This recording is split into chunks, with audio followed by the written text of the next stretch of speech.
Hello दोस्तों, केना छी अहाँ सब? अहाँ सबके स्वागत करै छी एक और नया ब्लॉग में। तो चलू आइ के ब्लॉग में अहाँ सबके देखाबऽ जा रहल छी बियाह के सीजन आबि गेल छै और हमर घर के बगल में सेहो बियाह भऽ रहल छै, लड़की के विवाह भऽ रहल छै। तो सोचलू अहूँ सबके देखा दियो एकदम बढ़िया तरीका से। ऐसे पिछला ब्लॉग हल्दी मेहंदी पर डालि देने छी, जे सब नहीं देखने हैब जाके जरूर देखब। ई है विवाह पर ब्लॉग। तो देखियो घर वर सजायल, इम्हर पूरा पंडाल सजायल छै, यामे बरियाती के स्वागत वागत हेतै। तो चलू अहाँ सबके पंडाल के इम्हर लऽ कऽ चलै छी। इम्हर सब घर सजायल छै और इम्हर अपन खाना पीना के तैयारी भऽ रहल छै। और चलू अहाँ सबके पूरा पंडाल के पहले सजावट देखाबै छी। अखन तक बरियाती नहीं एलै है। बरियाती के आबऽ में 2.5 घंटा लगतै। 7 बजे 7:30 बजे विदा भेलै, आराम से 10 बजे तक पहुँचतै।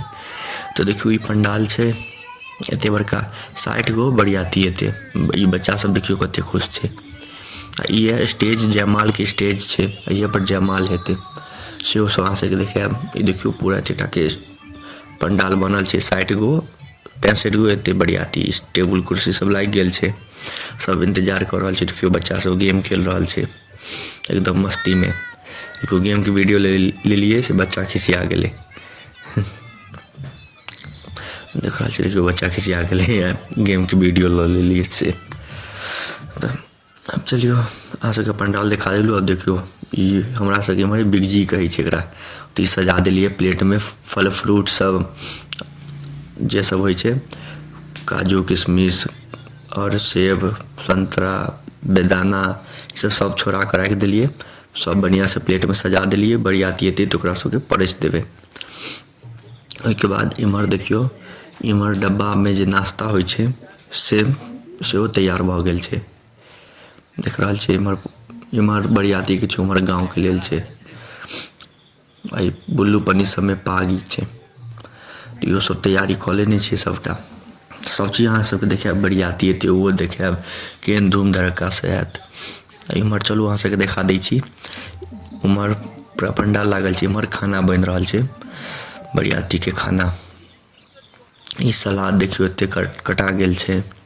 अब इम्हर जे भी खाना बचल हेतै से सब बनि रहल है। देखियो बरियाती अबै छै, सबसे पहले पानि देल जाइ छै, ओहिके बाद अपन चाय देलक। देखियो बरियाती आबि गेलै। अब फटक्का फुटि रहल है कते भयंकर।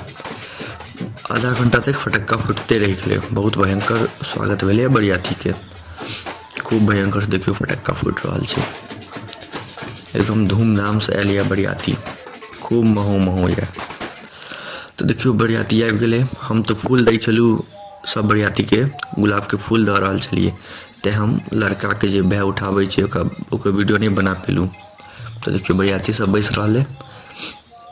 अब लड़का बैसल ये अथी पर, आके आगो से दिखाबै छी। चलू देखियो लड़का ई छै, लड़की आबि गेल छै। चारू बगल से भाय पकड़ के आनै छै, एनाही आनै छै। हमरा से इम्हर तऽ एनाही होइ छै ना, हर जगह एनाही होइ छै। चुनरी के पकड़ के चारू भाय, मतलब चारू दिसन से भाय पकड़ के अनलक।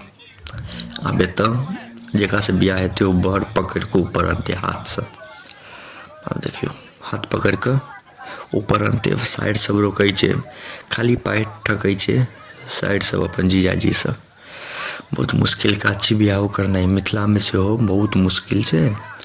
लेकिन यह शोभा सुंदर नीक लगे छै कि एते विध सब होइ छै, बहुत विध होइ छै, बहुत भयंकर विध होइ छै। सबसे ज्यादा है उपनयन में विध, ओहिके बाद बियाहे में है विध हैत। बड़ी भयंकर विध सब होइ छै मिथिला में, वह सब नीक लगे छै देखऽ में। तो देखियो अब लड़की के ऊपर एले। अब सबसे पहले फोटो फाटो हैत। देखियो सबसे पहले फोटो हैत।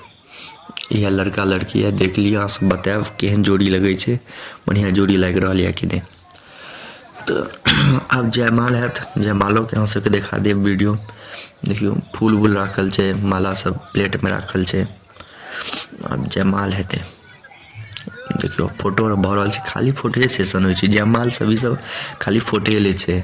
पहले हमरा हिसाब से पहले तऽ नहीं होइ छलै, फोटोए लेल जयमाल होइ छै और किछु ले नहीं होइ छै। देखियो पहिरा देल गेलै माला, भऽ गेलै पहिल विधि तो भऽ गेलै। देखियो कते सेलिब्रेशन, फूम उम जे उड़ाबै छै सब एकदम उड़ा के एकदम तैयारी में साथ छलै। आब फिर माला पहिरा गेलै तऽ आब फेर सब फोटो लेतै। तते फोटो वोटो होइ छै ना, फोटो खाली होइ छै बियाह शादी में। आब देखियो अखन बियाह भऽ रहल छै, अखने प्रपोज कर रहल छै गुलाब के फूल दऽ कऽ। अपन अपन होइ छै टेक्निक सबके। तो हम गुलाब दऽ कऽ अखन प्रपोज कर रहल छै। अब एक्सेप्ट देखियो एक्सेप्ट कर लेलखिन। तो लड़का वाला सब अपन उम्हर से तैयारी कऽ के आयल ये जे की सब स्टेज पर करब। देखलिए अब देखियो एकसैया के अपन एकसैया उड़ेता। तो उम्हर से अपन गाँव से सबरा तैयारी कऽ के आयल छै जे स्टेज पर की सब करब। देखियो पैसा लुटा देलकै एकसैया, सब मारि भऽ गेलै। देखियो धक्कम धुक्का भऽ गेलै, एकसैया लुटल लेल। ई देखियो ई बेचारा लऽ के एलै, मतलब लड़के वाला से लऽ के एलै, चलिए नहीं रहल छै, पोपट भऽ गेलै। तैयारी कऽ के अपन खूब आयल छलै, पता नहीं फुसफुसिया दऽ देलकै से चलबे नहीं केलै। ई देखियो मिठाई जे है इमे खाली मिर्चाई भऽ रहल छै गुलाब जामुन में। अब देखियो सब भऽ गेलै विध वाध। इम्हर आब ओ मंडप जे देखने रहू पिछला ब्लॉग में, वह मंडप में विवाह भऽ रहल छै। रात भर विवाह हेतै भोर तक। तो हम ओते पूरा तो बना नहीं पाएब पूरा विवाह के, कियाकि बरियातियों सबके खुआबऽ रहै छै। फिर हमरा कल भोरों में काज छै, तो हम तो रात भर नहीं जाग पाएब।